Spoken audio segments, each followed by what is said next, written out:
এটা ছিল জাদুর পাথর। ছেলেটি পাথরটি হাতে নিয়ে চকলেট খেতে চাইল। পরের মুহূর্তেই তার পকেট থেকে অগণিত চকলেট বের হতে লাগল। ছেলেটি বুঝতে পারল এটি কিংবদন্তির ইচ্ছে পাথর। ছেলেটি আবার ইচ্ছে করল একটি প্রাসাদ চাই। পরের মুহূর্তেই 100 মিটার উঁচু একটা প্রাসাদ মাটির নিচ থেকে উঠে এলো। ছেলেটির সাথে থাকা দুজন বন্ধু পাথরটি নেওয়ার জন্য কারাকারি শুরু করে। তখনই পাথরটি হাত থেকে খাদে পড়ে যায়।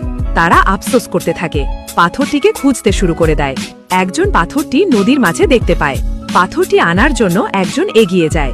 ছেলেটি পাথরটি ধরতে যাবে, সেই মুহূর্তেই পাথরের নিচে থাকা কুমির আক্রমণ করে দেয়। ছেলেটি ভয় পায়, কুমির পাথরটি গিলে ফেলে।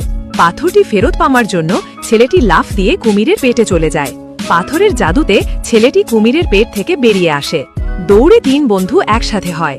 ঠিক তখনই পিছন থেকে অনেকগুলো কুমির তাদের কাছে এসে পড়ে।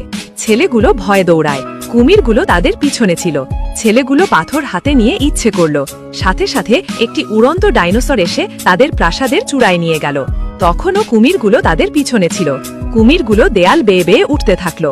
ছেলেটি পাথর হাতে ইচ্ছে করল, সাথে সাথে ঝড় এসে কুমিরগুলোকে উড়িয়ে নিল।